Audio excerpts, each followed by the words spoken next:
Academic Scholarship Dilemma by Jessica McIntosh. The case in reference here is that of a 17-year-old teenager that refused to have chemotherapy to treat her cancer. She had Hodgkin's lymphoma and made her decision against her mother that she did not want chemo any longer. The ethical dilemma that was presented here comes from two principles, and depending on what side you're on is dependent on the dilemma that is being violated.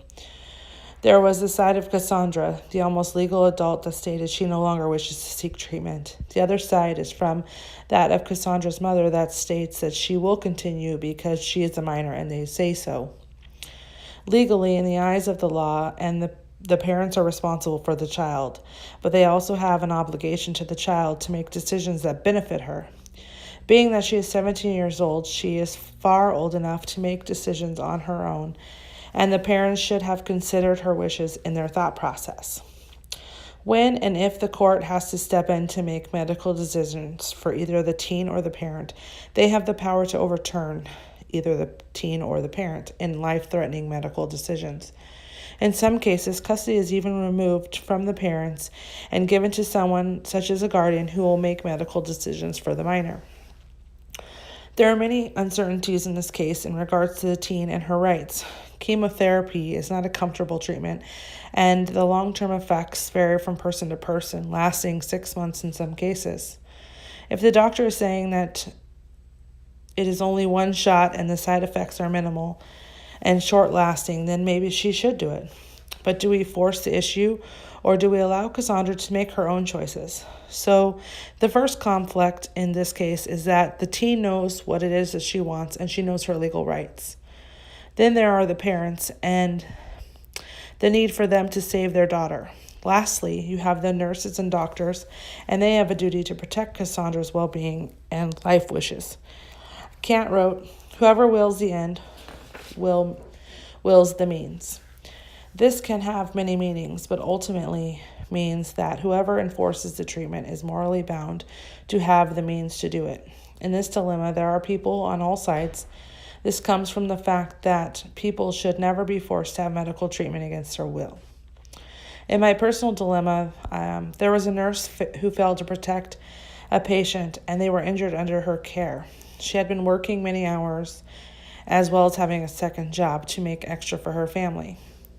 This, in turn, made her very tired all of the time, and using agents such as NoDoz to stay awake while on shift. When the accident took place, the nurse did not mention that she was using stimulants. The dilemma is the nurse could have possibly been impaired at the time of the accident.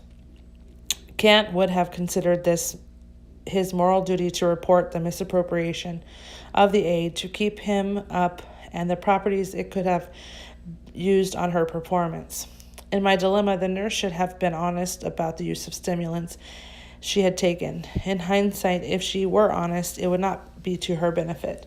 It would be to the benefit of the patient and their family. But using the beliefs of Kant, if she did a good thing for the situation, then she would have done well.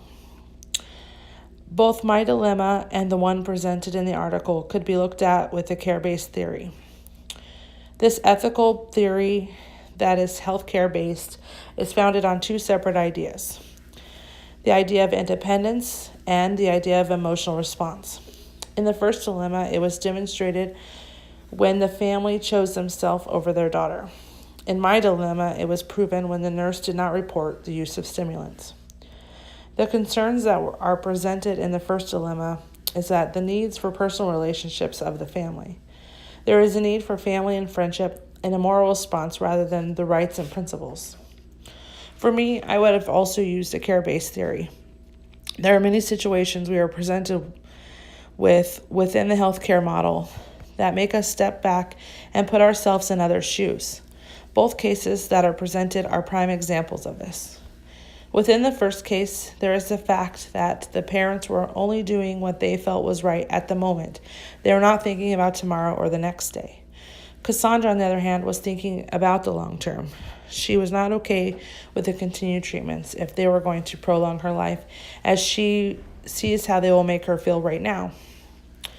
In my personal dilemma, the use of the same theory, however, in this case, I'm not sure that I would have been so selfish There was another life involved, and I feel that if I were in her shoes, I would have done it all different.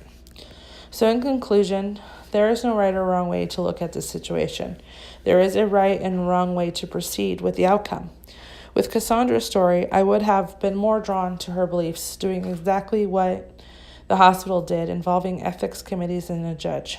I also feel that in that case, that judge used the law as a punishment for the girl. She knew what she wanted and expressed it as such, but it was dismissed as if she were declared incompetent.